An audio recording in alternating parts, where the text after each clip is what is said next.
Neste momento, senhoras e senhores, assistiremos a duas palestras de representantes de candidaturas à presidência da República sobre a visão de futuro sobre o investimento privado nas rodovias brasileiras. Inicialmente, convido ao palco, para a visão do candidato Ciro Gomes, o senhor Daniel Keller. Bom, boa tarde, pessoal. Obrigado pela participação, obrigado pela presença. Eu estou atuando como consultor do plano de infraestrutura do Ciro Gomes e vim trazer aqui para vocês as principais ideias que a gente está propondo. Acho que muito em linha com o que já foi falado aqui nessa última mesa. Eu converso muito, né, com vários representantes já do setor. E aí a minha intenção nesses 15 minutos que eu tenho, não sei se depois tem mais tempo para perguntas, se tiver, estou à disposição, é apresentar os principais pontos. Tá?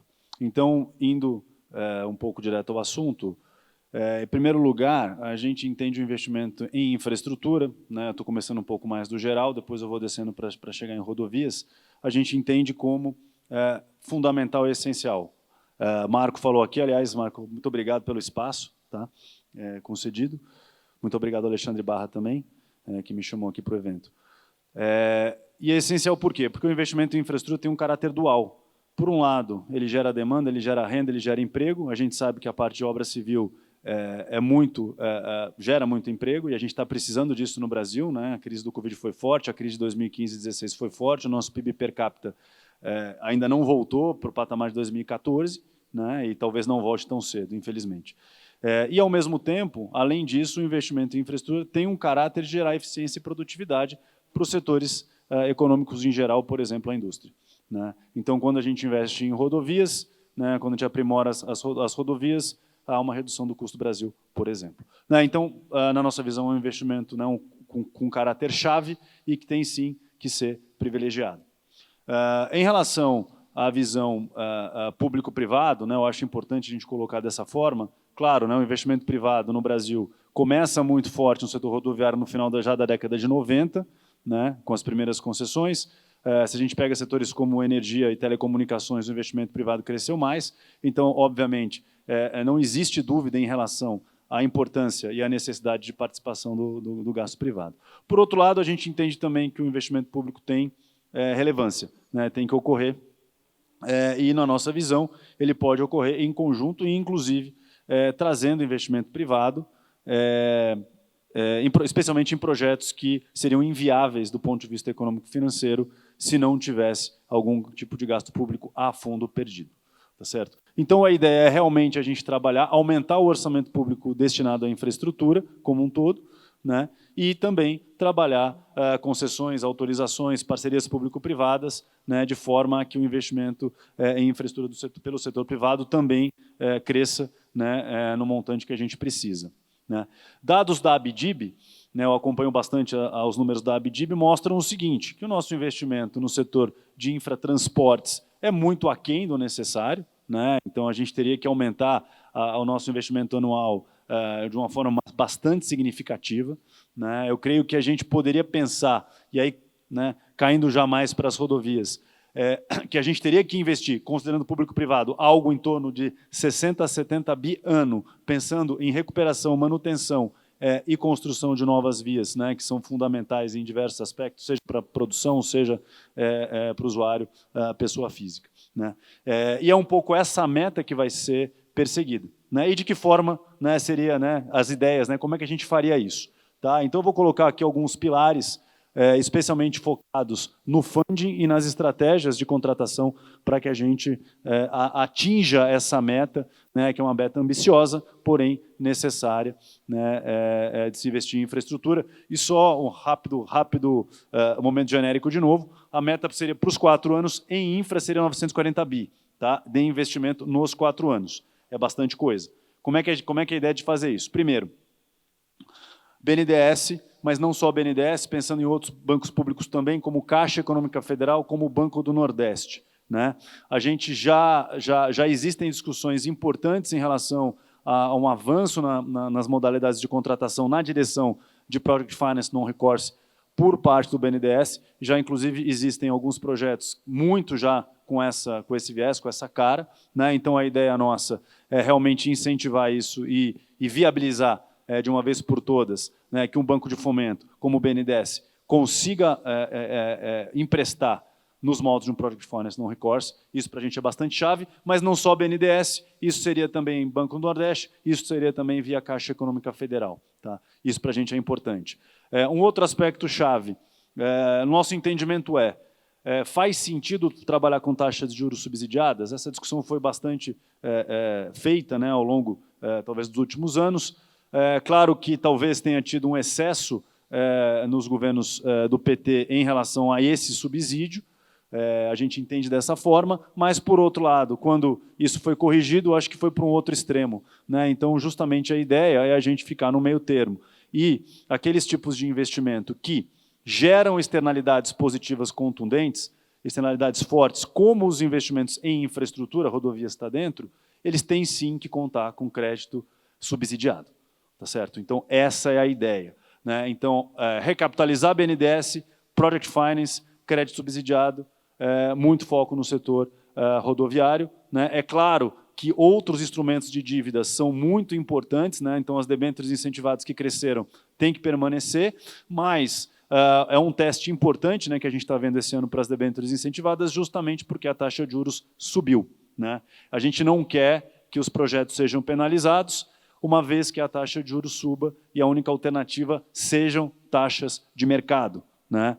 Porque no final do dia é o usuário que paga essa conta, e é justamente isso que a gente quer evitar, né? E para fechar essa ponta crédito, debêntures de infraestrutura, né?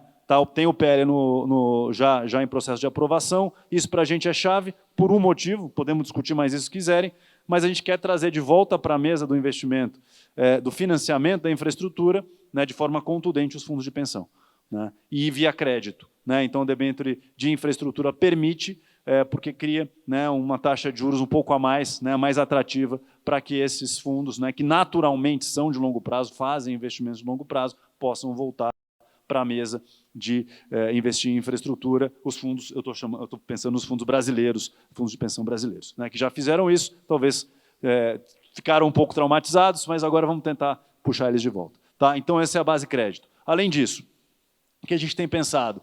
Um fundo que a gente está chamando de fundo garantidor, né? O que é isso? É um fundo garantidor, por um lado, fundo crédito, né? Então, existem recursos externos, né, em dólar que podem ser emprestados. O mais fácil de argumentar é o próprio New Development Bank, né, o Banco dos BRICS. O Banco dos BRICS pode emprestar para o setor privado, só que ele empresta em dólar, né, taxas bastante atrativas, especialmente agora com o CDI no patamar que está, né? Então, a ideia é que que a gente tire o custo do hedge do investidor em infraestrutura, do investidor em rodovias, né? Seriam projetos, né, que seriam totalmente aderentes à possibilidade de ter garantia do fundo, certo? Então, trazer recursos de fora com taxa de juros que tradicionalmente é mais baixa, em geral é mais baixa, também para financiar a infraestrutura. Esse fundo garantidor, e aí é um mecanismo que a gente tem pensado que pode funcionar, porque no setor de rodovias tem muito poucas PPPs, né? Tem muito poucas concessões administrativas, acho que nenhuma administrativa, muito poucas patrocinadas. E é um mecanismo que a gente quer, sim, introduzir de forma mais forte, né? Então, as concessões patrocinadas em rodovias, né, algo que a gente entende que pode ser muito interessante. Só que aí a gente volta para um tema que é muito importante nos entes subnacionais, que é a garantia do pagamento da contraprestação pecuniária, né? Como é que eu garanto esse pagamento? Porque nenhum investidor vai ter condição de apostar simplesmente na palavra do ente público, com todo respeito, né? E, portanto, esse fundo seria um fundo garantidor dessas contraprestações pecuniárias também. Tá? Continuando, a gente também sugere um outro fundo, um segundo fundo, né? Esse é vamos dizer, um pouco mais arrojado, um pouco diferente, mas a ideia, eu estou chamando de fundo crowding in. A ideia é que a gente mostre, né, de forma muito clara que o investimento público puxa o investimento privado. De qual forma? É um fundo para viabilizar concessões, né? Então, a gente sabe que tem muitos projetos que são inviáveis do ponto de vista econômico-financeiro e que o setor privado nunca vai investir, porque precisa lucrar, precisa ter tiro compatível com o custo de capital. Não tem jeito, né? É assim. Só que, se tiver um investimento público a fundo perdido no primeiro momento, esse projeto, que era inviável, pode se tornar viável. Né? E a ideia é justamente que esse fundo, então, possa, né, mapear e fazer a execução desse tipo de investimento. Além disso, né, e aí a ideia seria a critério de quem venceu o processo licitatório. Né? Um pouco diferente, né, talvez bastante diferente do que ocorreu nas primeiras etapas dos leilões aeroportuários, em que a Infraero era obrigatoriamente sócia com 49%. Não é essa a ideia, é da opção. A ideia é que esse fundo possa também fazer equity, fazer investimento de capital, a critério do investidor que venceu a licitação, e a gente pensaria num custo de capital reduzido, ou seja, seria um custo de capital equity, só que com algum subsídio, justamente para reduzir a exposição de caixa do investidor que for entrar. Tá? Então, seriam mecanismos, na minha visão, inovadores, que a gente propõe, né, para tentar aumentar e para tentar chegar nessa meta de 50, 60 bi, olhando para o setor rodoviário brasileiro. Tá certo? Mas, além disso, eu queria também puxar aqui alguns temas um pouco mais específicos, eu sei que são muito caros para a BCR, né, todos os estudos que foram feitos, por exemplo, em relação ao CAP, né, ao preço do CAP, a inflação volta a ser um problema no Brasil, ainda que a gente tenha o IPCA reajustando tarifas, né, infelizmente, e aí a nossa visão é um pouco clara, não tem jeito, né, não adianta a gente achar que 80% de aumento do principal insumo do CAPEX vai ter que ser absorvido pelo concessionário. É impossível. Mas o risco, mas a matriz de... Ok, eu entendo o argumento da matriz, né, é muito importante a matriz de risco nos contratos de concessão, mas convenhamos, não dá, né, é impossível. E eu, por outro lado, não tenho tempo aqui, mas poderia fazer todo um raciocínio mostrando até que, na nossa visão, seria sim um evento de força maior, né, mas o fato é, a nossa visão para novos contratos é possivelmente criar um teto. Né? Se variar acima do teto, não é risco do concessionário mais. Tá certo? E é automático, tá, Marco? Não tem, a gente não precisaria discutir se é força maior ou não, um evento de desequilíbrio ou não. Mas eu queria ir além nesse aspecto, mas vou falar muito rápido, se me perguntarem eu falo. Eu, particularmente, estou incomodado com o PPI, com a política de paridade internacional do CAP. Né? E a gente viveu agora, né, talvez um extremo disso, ela poderia não ser tão negativamente, né, influenciadora no setor de rodovias, se não tivesse havido o Covid, a máxima desvalorização do real, muito associada à taxa de juros, que caiu demais, também Covid, e a guerra da Ucrânia. Né? Então, quando a gente... e a subida do preço do petróleo internacional por causa da guerra da Ucrânia. Né? Então, tem todo um racional que mostra o quê? Quando ocorre tudo isso, o PPI afeta demais. Né? E aí a gente tem essa situação que é impossível de se administrar, de extrema instabilidade, que o preço do principal insumo do CAPEX das rodovias aumenta em 80% em 12 meses. E a gente não vai conseguir aumentar a tarifa em 80%, não é razoável. Né? Então põe lá 80% de aumento, né, Marco? Não dá, o usuário não vai pagar, né? Não tem saída. Né? Então a ideia seria essa, né? Só para entrar num tema, assim, eu diria, bastante específico do setor de rodovias e que eu tenho pensado e trabalhado bastante também. Tá? Puxando um assunto na mesa anterior, que é fundamental, que é chave, que é o aspecto da regulação. Né? Então, para a gente é muito claro, né, a importância de uma regulação extremamente técnica. Eu acho que a NTT, na figura inclusive do André, da Miriam está aqui, tiveram... a agência teve um papel muito interessante de evolução das técnicas de regulação, que talvez se complete agora, né, com a finalização dos RCRs. Né? Creio que o setor concorda com isso. E, infelizmente, a gente está vendo, talvez menos na NTT, mas em outros setores regulados, algumas ações que nos deixam muito preocupados em relação a esse aspecto técnico da regulação. Né? Então, a ideia é reverter completamente esse processo e a gente agora olhar para uma regulação eminentemente técnica, né, e a nomeação dos diretores das agências ser também de forma muito clara, né, exatamente nessa linha. Tá? Então, tem a PEC de pesos e contrapesos, né, que retira de forma bastante clara e legal, vamos dizer, escopo, né, e temas das agências reguladoras. A gente seria bastante contrário a esse tipo de ação, por exemplo.